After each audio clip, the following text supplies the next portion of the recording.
Glória a Deus, irmãos. Vitória ou derrota? O que você quer viver? Quem quer viver vitória? Aleluia. A derrota não foi algo que Deus escolheu para nós, mas nós vivenciamos ela muitas vezes na nossa vida por uma questão muito simples, por causa do pecado, porque o nosso relacionamento com Deus foi cortado, quebrado lá atrás, e a consequência disso foi a morte, a derrota, a experiência da dor, veio como fruto de uma desobediência, a paga da desobediência. Mas existe possibilidade de nós vivermos vitória em Cristo, amém, queridos? Vitória em Cristo. Toda a vitória de Deus para a tua vida e para a minha está em Jesus. Toda a vitória de Deus para mim e para a minha vida chama-se Jesus, porque nele está todas as coisas, porque dele, por ele e para ele são todas as coisas, porque nele foram criados os tronos, os principados, as potestades, as dominações. Ele reina, e nele o Senhor reconciliou consigo mesmo todas as coisas.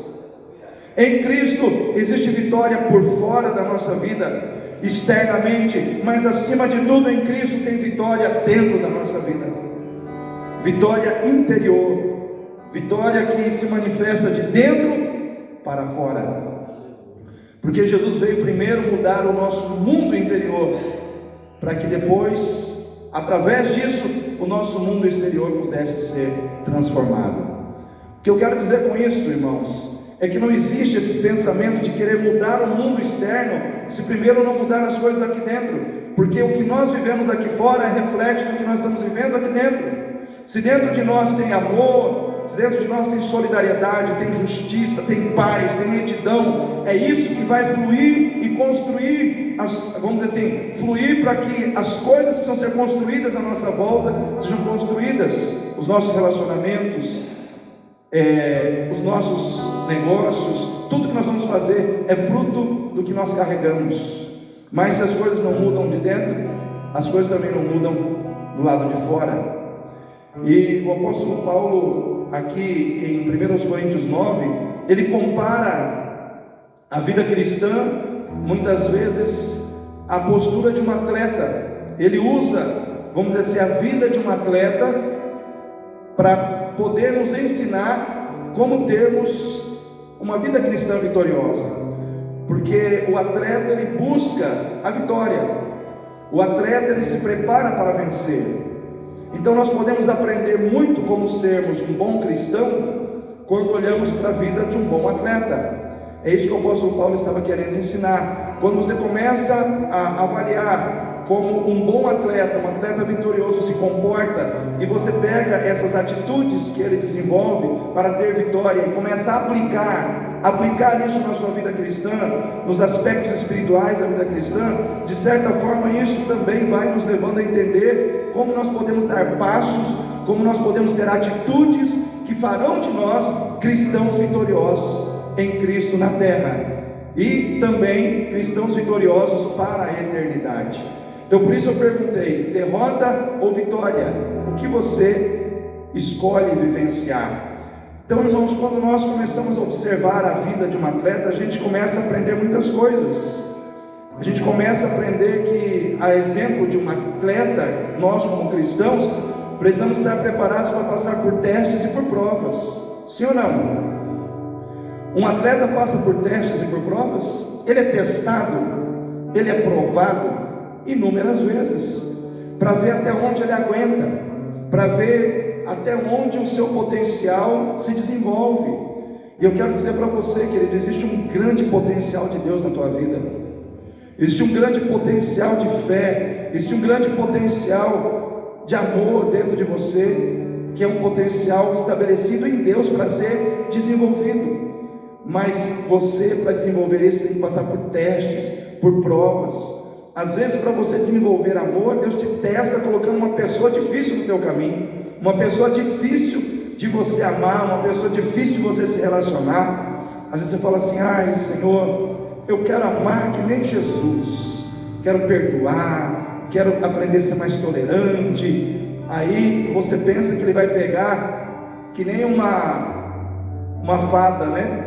Com uma varinha e vai bater na tua cabeça e falar: pum, agora você vai amar. Não, ele coloca uma pessoa no teu caminho, porque amor, queridos, amor, embora seja dom, ele precisa ser desenvolvido, ele precisa ser praticado, ele precisa ser exercitado.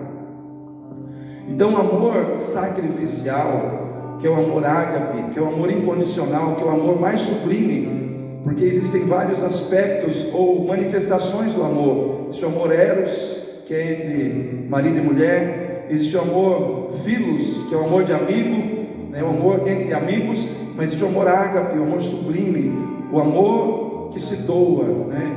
Só se aprende na prática, só se aprende exercitando. E o apóstolo Paulo, ele diz assim, né? 1 Coríntios 9, 22, ele diz assim: fiz-me como fraco para os fracos, para ganhar os fracos. Fiz-me tudo para todos, para por todos os meios chegar a salvar alguns. E eu faço isto por causa do Evangelho, para ser também participante dele. Não sabeis vós que os que correm no estádio, todos na verdade correm, mas um só leva o prêmio? Correi de tal maneira que o alcanceis. E todo aquele que luta, de tudo se abstém. Eles o fazem para alcançar uma coroa corruptível, nós porém uma incorruptível. Pois eu assim corro, não como a coisa incerta, assim combato, não como batendo no ar. Antes subjugo o meu corpo e o reduzo à servidão, para que pregando aos outros, eu mesmo não venha de alguma maneira a ficar reprovado. Amém, irmãos? Irmãos, para sermos cristãos vitoriosos, a exemplo de um atleta, nós primeiro precisamos vencer a nós mesmos. Fala para o seu irmão aí: você precisa se vencer. Irmão, nós precisamos vencer nós. Você tem um inimigo difícil. Talvez você fale assim: já sei, pastor, o senhor está falando do diabo, né? O chifrudo, o tinhoso. Não, eu quero te dar uma notícia muito legal. Esse Jesus já venceu. O diabo já foi derrotado. Embora ele esteja derrotado, ele está ativo na terra, tá? Entenda isso. Ele está derrotado. Por quê? Porque ele não tem poder sobre a vida dos crentes. Ele não tem poder sobre a minha vida, sobre a tua. Ele só consegue agir na nossa vida quando ele tem uma brecha. Para ele agir na tua vida, ele precisa que você faça alguma coisa que te coloque em desobediência à palavra de Deus. Sempre foi assim, irmãos. Adão e Eva estavam no paraíso, como diria o jovem, de boa, né? Tranquilos, na paz. Para ele poder trazer morte, destruição na vida da Eva e do Adão, ele teve que convencer Eva a fazer o quê? Comer do fruto. Em outras palavras, desobedecer a Deus. Então o diabo, via de regra, ele já está derrotado pelo poder do sangue, pelo poder da graça de Deus sobre a sua vida. Porém, o que dá força ao diabo é o outro inimigo, e esse você precisa vencer, que se chama você mesmo. Quem que dá força para o diabo? Quem que dá condição para o diabo agir? Nós somos muitas vezes o parceiro que o diabo precisa para trazer mal sobre nós mesmos. Nós somos o parceiro que o diabo precisa para ele muitas vezes trazer o prejuízo, a desgraça, o problema que ele quer trazer sobre a nossa vida. Às vezes corremos o risco de ser parceiros do diabo, irmãos, quando fazemos a vontade dele e deixamos de fazer a vontade de Deus.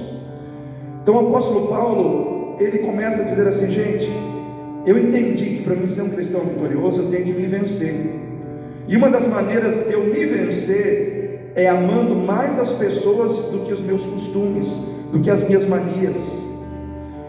O atleta cristão não é aquele que é mais que os outros, é aquele que ama mais os outros. O atleta cristão não é aquele que vence os outros, é aquele que vence com os outros e faz os outros vencedores com ele. E é isso que o apóstolo Paulo está dizendo. Ele está dizendo: olha, eu vou tentar traduzir na minha linguagem. Eu, como vocês, sou homem, tenho manias, tenho gosto pessoal, tenho costumes, mas eu deixei tudo isso de lado e me fiz fraco para ganhar os fracos. Me fiz judeu como se fosse judeu para ganhar os judeus. Me fiz um gentio como se fosse gentio para ganhar os gentios. Em outras palavras, ele estava dizendo assim: eu abri mão das minhas manias, dos meus costumes, do meu querer, para conquistar as pessoas em amor para Jesus.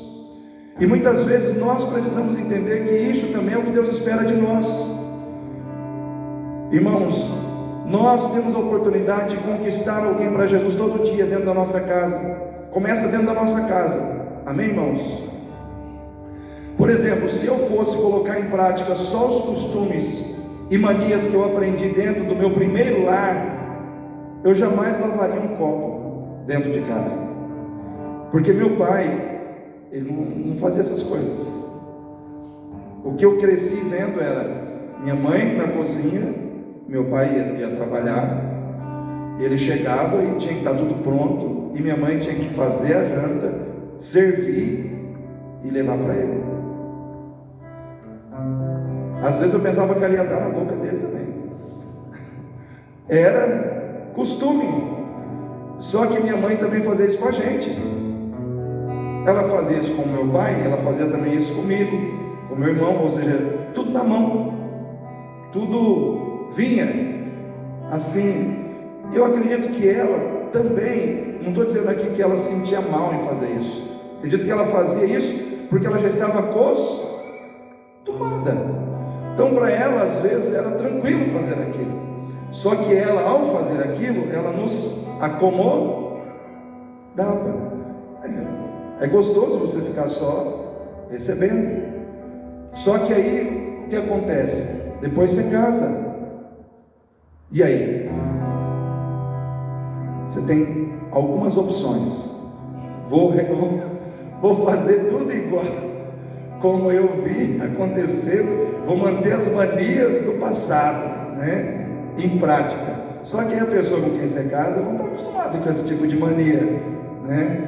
Ela não vai pegar um pratinho, vai levar na tua mão. Aí o que acontece? Você tem que ir abrindo mão de costumes, de manias, por amor a outra pessoa. Você não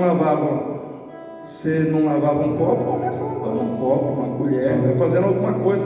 Daqui a pouco você está, nossa, eu não pensei que vai fazer um negócio desse, mas estou fazendo. Mas o que te levou a fazer?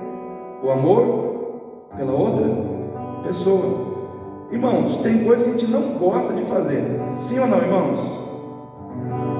Eu, sinceramente, tem coisas que eu não gosto de fazer, mas eu faço. Eu faço por uma questão de amor à minha esposa. Então o amor, ele tem que mexer com a gente de dentro para fora. Ele tem que mexer nos nossos costumes. Ele tem que mexer nas nossas manias. Tem gente que fala assim: eu cresci assim, eu nasci assim, vou viver assim, vou morrer assim. Gabriel, né?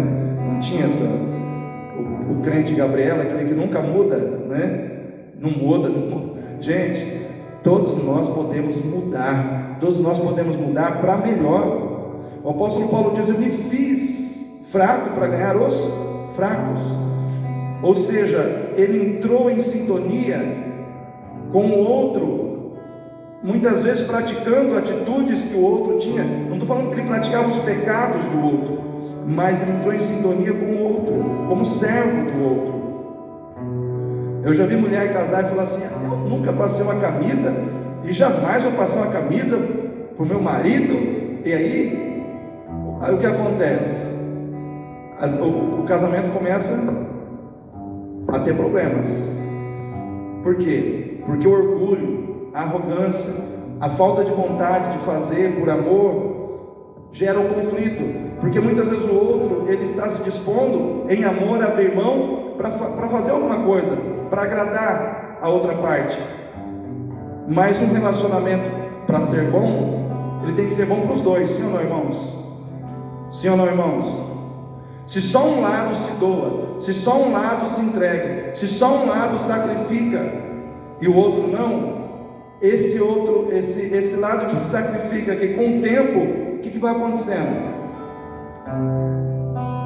Vai se cansando, vai se entristecendo, e aí começam os conflitos. Porque sou eu que faço e você nunca faz? Porque sempre eu? Aí começa aquela cobrança. Por quê? Porque está faltando amor. O amor, ele nos leva a sacrificar o que é necessário para ganhar o coração da pessoa amada, ou da pessoa que nós nos propomos a amar. Porque amar, irmãos, não é um sentimento, é uma decisão. Vou repetir, amar não é um sentimento, é uma decisão. A partir do momento que eu decido amar aquela pessoa e começo a agir em função desse amor, o sentimento vem. Tem muita gente que confunde amor com sentimento. Eu digo que o sentimento, a gente confunde muito isso. O sentimento, ele faz parte, mas ele não é a base. Tem muitos momentos da sua vida em que você vai se colocar do lado de pessoas que você tem que decidir amar aquelas pessoas. Eu decidi te amar e vou ficar do teu lado até Deus voltar, até o Senhor Jesus voltar. Eu decidi, é uma decisão. Por que lá fora as pessoas estão se separando? Porque elas vivem um conceito de amor baseado em sentimento. E o sentimento, com o tempo, ele vai se modificando, ele vai se desgastando. A novidade que a pessoa era no início, com o tempo ela não é mais. Sim ou não, irmãos? São outros valores, né? Eu sempre digo assim, que a mulher que casa com o marido que é barriga de tanquinho, acabou o tanquinho, acabou o casamento. Por quê? Porque casou pelo motivo errado. Não vai ficar tanquinho para sempre, né? Não é o corpo, não é a carne que dá sustentação ao casamento, são os valores internos. Às vezes você vai olhar assim e falar, tá barrigudo, mas foi amigo, foi fiel, foi verdadeiro, foi companheiro, passamos lutas juntos terríveis, foi meu ombro, chorei nesse ombro. Pode estar barrigudo, mas eu amo essa pessoa. Por quê? Porque os valores internos daquela pessoa fez com que o valor dela sobressaísse ao valor do seu corpo. Não é o corpo que conta, né? Então muitas vezes nós temos que entender o que é que realmente vale a pena. E o Senhor Jesus nos ensina que o que vale a pena nesse mundo são as vidas, porque Jesus, irmãos, Ele não morreu por causa dos nossos bens. Qual é o tesouro da igreja para Deus? É o templo? São as cadeiras? O altar? Não, irmãos. O tesouro da igreja para Deus são as pessoas. Porque Jesus não morreu por causa do tijolo dessa igreja, Jesus não morreu por causa das cadeiras, Jesus não morreu por causa dos equipamentos, Jesus morreu por você, Jesus morreu por mim. E quando a gente ama, a gente sacrifica algo importante da nossa vida para demonstrar amor às pessoas que nós amamos. Quem ama, sacrifica. Amém? Fala para o seu irmão aí, quem ama, sacrifica. Quem ama, sacrifica. Irmãos, o maior exemplo disso é Jesus. Alguém falou, acredito que foi Juliano Som que disse, eu gostei muito dessa frase. Foi dito o seguinte: quem matou Jesus não foram os nossos pecados, porque os nossos pecados não têm poder de matar Jesus. Quem matou Jesus também não foram os judeus e nem os romanos, porque homem algum nessa terra tem poder para matar Jesus. Quem matou Jesus também não foi o diabo, porque o diabo, com todos os seus anjos, não tem poder algum de matar Jesus. Quem matou Jesus foi Ele mesmo, através da escolha que Ele fez. Ele tinha a escolha de nos matar ou de morrer por nós para nos salvar. Ele escolheu morrer por mim e por você. Ele escolheu morrer por mim, Ele escolheu morrer por você, por amor, porque diz a palavra de Deus que Deus amou o mundo, Deus amou o mundo de tal maneira que deu o seu Filho unigênito, para que todo aquele que nele crê não pereça, mas tenha a vida eterna. Então eu quero dizer para você, querido, quem ama sacrifica. Deus sacrificou algo importante por mim e por você. O que Deus sacrificou por amor a nós, irmãos? Quem que Ele sacrificou? Jesus. Você sacrificaria o seu filho por amor a alguém? Pensa como pai. Você pegaria o seu único filho e mataria ele por amor a alguém? Pois Deus fez isso por você e por mim. Então, quando o apóstolo Paulo olha para isso, ele diz: o mínimo que eu posso fazer é sacrificar as minhas vontades. Antes de Jesus sacrificar o seu corpo naquela cruz, Ele sacrificou o seu orgulho, o seu egoísmo, o seu desejo de autopreservação. Ele sacrificou todo e qualquer sentimento de mágoa que ele poderia sentir em relação aos seus discípulos que o abandonaram no Getsêmani. Pedro, que o negou 3 vezes. Ele abandonou, irmãos, todo e qualquer sentimento ou direito de vingança que ele tinha contra aqueles que o pregaram na cruz, porque Jesus podia matar aqueles homens, sim ou não? Mas ele sacrificou a vingança, sacrificou o ódio, sacrificou a mágoa, sacrificou, irmãos, o orgulho, sacrificou tudo por amor, porque quem ama, sacrifica. Todos os dias eu e você temos que sacrificar na cruz de Cristo a nossa arrogância, o nosso orgulho, o nosso egoísmo. Nós temos que sacrificar ali, irmãos, tudo aquilo que nos impede de fazer a vontade de Deus. Temos que sacrificar aquela vida velha que muitas vezes ainda está em nós, querendo voltar à ativa. Eu quero dizer para você, querido, todos os dias tem alguém que você tem que vencer. O velho homem, a velha mulher, que ainda estão vivos. Eles ficaram para trás porque não são mais prioridade, mas não pense que ele morreu, ainda vive. Nós precisamos entender que matar a carne é um desafio de todos os dias. A carne não gosta de culto, não. A carne, ela diz para você assim: pô, você trabalhou a semana inteira, está frio, você vai na igreja ainda? Mas nada, fica aí, liga a televisão, vamos assistir o Big Brother, vamos assistir isso, vamos.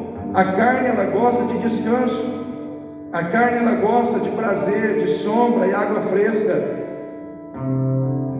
Só que as coisas do Espírito é que verdadeiramente prevalecem e permanecem na nossa vida. Por isso que nós temos que sacrificar a vontade da carne para fazer a vontade de Deus.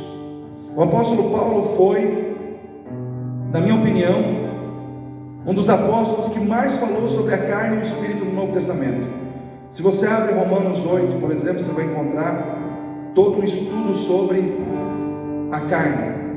Aquele que faz a vontade da carne não pode agradar a Deus, porque a carne não é sujeita à lei de Deus e nem o pode ser. A carne, aquele que anda na carne é inimigo de Deus, e por aí vai, né? Aí lá em Gálatas fala das obras da carne e cita uma lista enorme de obras que a carne produz na vida daquele que anda na carne, e diz que aquele que vive produzindo essas obras não herdará o reino dos céus. Aí no versículo 16 do capítulo 5 diz assim: que se nós andarmos no Espírito, não satisfaremos as concupiscências da carne. Então o apóstolo Paulo, ele vivenciou muito isso na sua vida. Por quê? Porque ele vivenciou essa luta da carne contra o Espírito. Ele não fala de algo que ele leu e aprendeu, ele fala de algo que ele viveu. Você pega Romanos, por exemplo, acho que no capítulo 8, ele diz assim: o meu homem interior tem prazer na lei de Deus, Porém eu vejo nos meus membros uma outra lei, me levando a fazer aquilo que não quero, de modo que aquilo que quero não faço, e aquilo que não quero, isso acabo fazendo. Miserável homem que sou, quem me livrará do corpo dessa morte? Graças a Deus que nos dá a vitória por Cristo Jesus. Por Cristo Jesus. Eu quero dizer para você nessa noite, querido, vença. Você quer ser um cristão vitorioso, exemplo de um atleta? Vença a si mesmo, amando mais as pessoas do que suas vaidades, do que os seus interesses, do que as suas manias. E isso muitas vezes começa dentro da nossa casa. Se você aprendeu que homem não põe a mão na pia, por amor, mude isso na sua vida. Se você como mulher aprendeu que mulher não passa roupa dentro de casa, não mexe com as coisas de casa, por amor, mude isso na sua vida. A Bíblia diz: considere os outros superiores a si mesmo. Deixe o amor fazer de você um servo e uma serva daquele que você ama. Sabe o que vai acontecer? Você não vai lembrar qual foi a última vez que você brigou com essa pessoa, porque ambos estão sempre preocupados em fazer aquilo que é bom, saudável e agradável pelo outro. Vai ter briga num ambiente desse? Difícil, muito difícil, porque, irmãos, onde o amor reina, o pecado não aparece, porque o amor, ele encobre uma multidão de pecados. Esse texto de 1 Pedro não está dizendo que o amor perdoa uma multidão de pecados.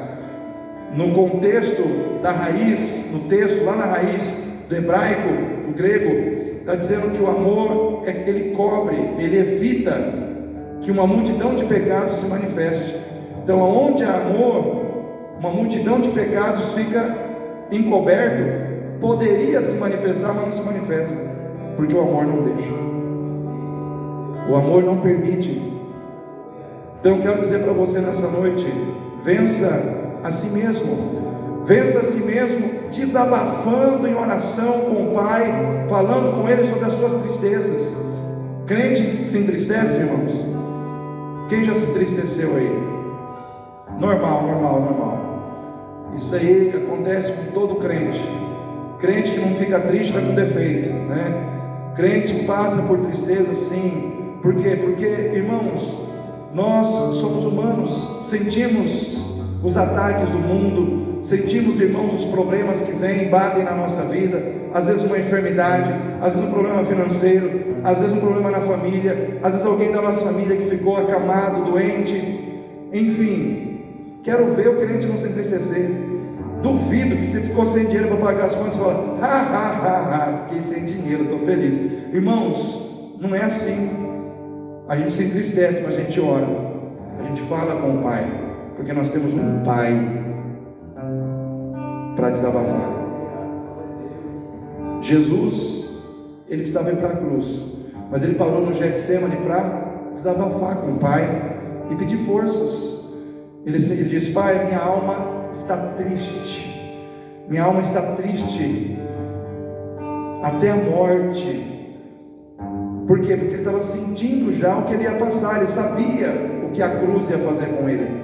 Só que ele parou ali para conversar com o Pai, e o Pai mandou um anjo do céu para estar com ele. Diz a palavra de Deus que Jesus chegou a suar gotas de sangue, de tão grande que foi a aflição dele naquela noite. E Deus mandou um anjo do céu para estar consolando ele e dando forças para ele. Quero dizer para você, querido, quando faltar gente nessa terra para estar do teu lado, Deus vai mandar anjo do céu, mas Ele não vai te deixar sozinho. Se precisar alguém do céu descer e se colocar do teu lado, Deus manda, para que você possa ser apoiado. Mas Ele ouve desabafos, Ele recebe desabafos dos seus filhos, e Ele age para fortalecer.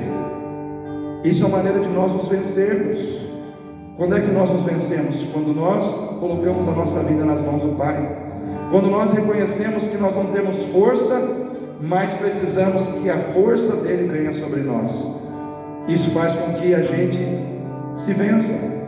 A gente vence a vontade da carne, A carne estava ali, não vou para a cruz não, não vou para a cruz não. Jesus falou, vai sim, vai sim. Por isso que ele diz assim, vigiai e orai, para que não entreis em tentação, ou para que não venha cair na tentação. Aí ele diz a frase que revela o porquê dessa afirmação. Ele diz assim, porque o espírito está pronto, mas a carne é fraca. A carne é fraca, irmãos. A carne é fraca muitas vezes diante da pornografia. A carne é fraca muitas vezes diante dos subornos, das propinas. A carne é fraca, mas se você manter firme o seu espírito no Senhor, Ele vai te fortalecer para dizer não ao pecado e para dizer sim para Jesus. Amém? Não tem uma música do Thales que diz assim, mas todo dia o pecado vem, me chama, todo dia vem as tentações, me chama, todo dia as propostas vêm, me chama, mas eu escolho Deus, eu escolho ser amigo de Deus, eu escolho Cristo todo dia. Já morri para a minha vida e agora vivo a vida de Deus. Qual vida que você está vivendo? A vida de Deus? Está vivendo a vida de Deus? Queridos, para nós vencermos como um atleta cristão, nós não podemos aceitar fazer as coisas de qualquer jeito. Fala para o seu irmão, e não faça as coisas de qualquer jeito. Aqui diz assim, não sabeis vós que os que correm nos estádios, todos correm, mas só um leva o prêmio. Correi de tal maneira que o alcanceis. É como se ele dissesse assim, está todo mundo correndo, mas só um vai vencer. Aí ele diz assim, correi de tal maneira que alcanceis. Em outras palavras, não corra de qualquer jeito, porque todos que estão correndo de qualquer jeito vão ficar no meio do caminho. Se você quer vencer, você não pode correr de qualquer jeito, você não pode fazer as coisas de qualquer jeito. Você tem que fazer as coisas de uma maneira que você alcance o que você está buscando. Se nós estamos buscando a vida eterna, nós não podemos viver a vida cristã de qualquer jeito. Você não pode viver a vida cristã de qualquer jeito, orar de qualquer jeito, tratar a sua vida de culto de qualquer jeito, leitura da Bíblia de qualquer jeito, comunhão com Deus de qualquer jeito. Não podemos, irmãos, porque senão nós não vamos alcançar o final da caminhada. O que é viver de qualquer jeito? A vida cristã é viver muitas vezes um dia para Deus, mas um dia para o mundo, e aí a gente vive dividido. Um dia eu sou de Deus, nesse dia eu estou falando a verdade, nesse dia eu estou honesto, nesse dia eu estou sincero, mas no outro dia eu estou mentindo, estou me desviando, estou no baile funk, enfim, estou fora da presença de Deus. Isso é viver a vida cristã de qualquer jeito. Aí eu pergunto, uma pessoa que vive assim vai chegar no final? Vai conseguir chegar? A Bíblia diz que muitos são chamados, poucos são os escolhidos. Porque, irmãos, uma coisa é você ser chamado, outra coisa é você se colocar para viver como um escolhido, é viver para Deus. A Bíblia diz que existem dois caminhos, um é estreito e o outro é largo. O caminho estreito é aquele caminho em que poucos se adaptam com ele. O caminho largo não, todo mundo, a maioria, vai todo mundo lá. Porque hoje em dia, ser crente parece que não tem diferença de quem não é crente. Tem muito crente que parece que não é crente mais, porque está vivendo no caminho largo. No caminho largo a gente ora quando quer, a gente lê a Bíblia quando quer, a gente vai na igreja quando dá, a gente não prioriza o que é espiritual. O caminho estreito não. O caminho estreito a gente abre mão, a gente sacrifica, a gente se compromete com Deus, tem campanha de oração, a gente vem, tem culto, a gente vem. Lá em casa eu vou para o quarto, eu oro, eu leio a palavra, eu desligo a televisão, eu estreito as coisas para mim, eu estreito a minha carne, eu estreito aquilo que é da carne, para viver para o Espírito. Isso não é viver de qualquer jeito, isso é viver de um modo digno do Evangelho.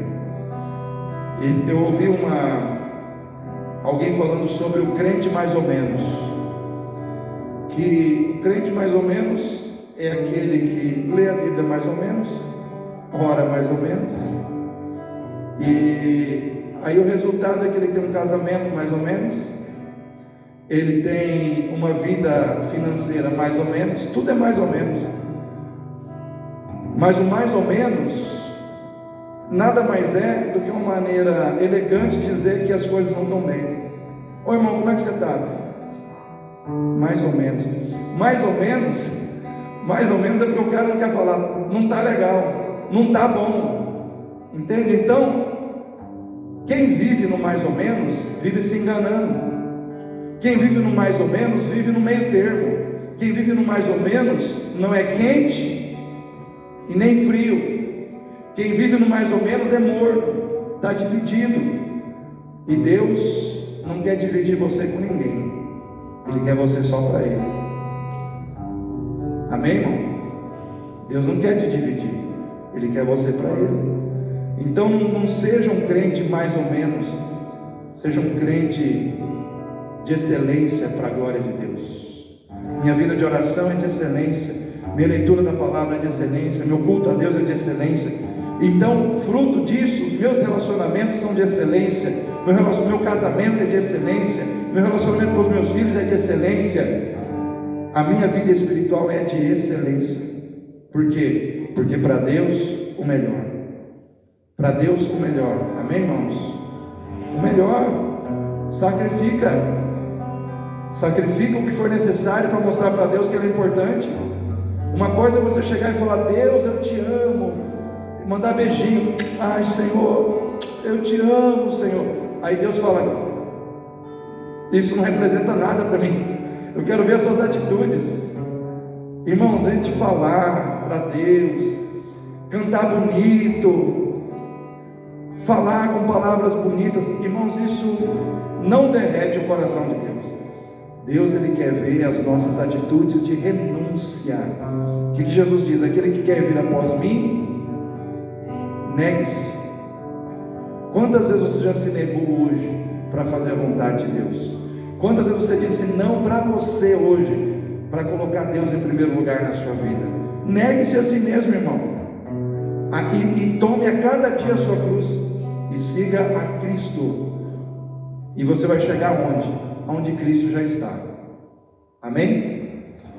Quem quer vencer ainda? Quem quer vitória aí? Aleluia.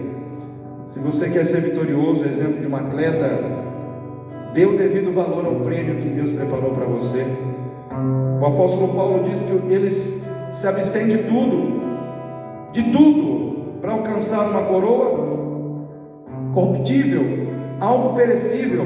Irmãos, você vê a história desses atletas aí, que às vezes começam do nada, a pessoa às vezes não tem nem tênis, e se dedica, e vai, porque ela quer ganhar ok, irmãos? Começa com meia e termina com dália. Uma medalha de prata, de ouro, de bronze. Ela faz de tudo. Ah, você não pode comer isso, então a pessoa não come. Ah, você não pode durante a semana ir festar e tal, a pessoa não vai festar, porque ela tem um alvo, ela quer ganhar o prêmio. E ela se sacrifica, ela se abstém, ela deixa de lado coisas que ela gostaria, porque ela quer o prêmio. E é um prêmio incerto, e é um prêmio corruptível. Um prêmio corruptível quer dizer que ele se desfaz, ele é destrutível, né? Ele é um prêmio que se destrói. Você pega uma medalha de ouro, de prata, de bronze, põe no fogo, ela derrete, acaba. Mas a pessoa se esforça, se sacrifica para ganhar esse prêmio. E nós, irmãos, nós temos um prêmio incorruptível, eterno. O que está nos esperando, irmãos, não pode ser destruído. O que está nos esperando é eterno, dura para sempre. Tem gente aqui que se mata, se doa, se dedica para ganhar uma coroa corruptível. Nós temos uma coroa incorruptível, preservada, guardada para nós nos céus. Não podemos perder, irmãos, essa coroa, porque é o prêmio que o Senhor tem para nós. Valorize isso na sua vida. Não perca de vista a sua salvação. Não perca de vista o seu nome escrito no livro da vida. O teu nome está lá. Não deixe o diabo te enganar para Deus passar uma borracha e arrancar o teu nome de lá. Queira morrer, partir desse mundo com o seu nome escrito no livro da vida, porque esse prêmio, ele vale todo o sacrifício, ele vale todo o sofrimento que você enfrentar nessa terra. Amém, igreja? Partindo para o final, se você quer vencer como um cristão, como um atleta, exemplo de um atleta, você quer vencer como cristão, aprenda a se machucar sem desistir porque foi machucado. Fala para o seu irmão assim: não desista porque se machucou. Atleta se machuca, irmãos? Lutador de UFC, será que se machuca? Imagina, Carlinhos, o cara vai lutar UFC, mas não quero levar um soquinho. É assim que funciona? Ele entra ali preparado para levar pancada, chute na canela. Às vezes ele vai levar chute na canela, às vezes vai levar um cruzado de direita no olho. E às vezes isso acontece com você, irmão. Às vezes Deus vai colocar alguém para chutar a tua canela. Às vezes Deus vai colocar alguém para dar um cruzado no teu olho esquerdo, para que você suporte, para que você aprenda a enfrentar a trajetória da vida cristã, entendendo que no caminho você vai se machucar, mas a recompensa vale tudo isso. Pergunta para esses atletas se eles querem desistir porque um olho ficou roxo, porque levou uma canelada. Não. Fala, não, quando eu sarar, estou lá de novo. E eu quero dizer para você, querido, assim tem que ser a minha vida e a sua. Às vezes pessoas machucam a gente, sim ou não? Quem já foi machucado com palavras? Às vezes somos machucados com palavras, às vezes somos machucados com atitudes que nos ferem, que nos machucam, mas isso faz parte do ser cristão. Quantas chicotadas o apóstolo Paulo levou, irmãos? Quantas pedradas ele levou, irmãos? Quantas prisões ele passou, irmãos? Quantos espancamentos ele sofreu, irmãos? Inúmeros naufrágios, chicotadas, açoites, prisões, mas ele não desistiu. Por quê? Porque o poder de Cristo que estava nele não deixou ele desistir. E eu quero dizer para você que aquele poder que estava nele está em você. Você não vai desistir porque alguém te machucou. Você não vai desistir porque alguém te feriu, porque você não é dodóizinho. Eu vou ficar dodóizinho porque alguém me feriu. Você não é, irmão. Deus não te chamou para ficar dodói. Tal coisa aconteceu tal dia, eu não consigo esquecer. Aí você fica dormindo com aquilo, sonhando com aquilo. Irmãos, o que o apóstolo Paulo diz? Esquecendo-me das coisas que para trás ficam, prossigo para o alvo, para ganhar o prêmio da soberana vocação de Deus em Cristo Jesus. Tem coisas que você tem que deixar para trás, porque são coisas que é para ficar para trás, que é para ficar no passado, e você tem que pegar uma pedra e enterrar o passado e olhar para frente. Quem fica olhando para trás não caminha para frente. Vou repetir: quem fica olhando para trás não caminha para frente, porque está olhando para o lugar errado. Olhe para frente, olhe para Jesus, autor e consumador da fé, e prossiga, vá adiante. Quem recebe essa palavra no seu coração? cuide das pessoas, pregue o Evangelho, ganhe almas para Jesus. Procure ganhar através do Evangelho, através da pregação da palavra, o coração das pessoas para Jesus, mas não perca o seu coração para o mundo. Amém, irmãos? O apóstolo Paulo diz no finalzinho, ele diz algo muito interessante: eu subjugo meu corpo e o reduzo à servidão, para que pregando aos outros, eu mesmo não venha de alguma maneira a ficar reprovado. O que ele estava falando? Eu estou fazendo a obra, eu estou pregando o Evangelho, estou procurando ganhar o coração das pessoas para Jesus, através da pregação da palavra, pela ação do Espírito Santo, mas eu também estou cuidando do meu coração. Eu estou pregando para os outros, mas eu estou cuidando do meu coração, porque não adianta eu ganhar muitas almas para Jesus e perder o meu coração para o mundo. Eu tenho que ganhar vidas para Jesus e manter o meu coração em Cristo. Eu quero ser aprovado, eu quero fazer a obra, mas no final eu quero ser também aprovado pelo Senhor. Amém? Quem quer ser aprovado aí? Fique em pé nesse momento. Carlinhos e Liliane.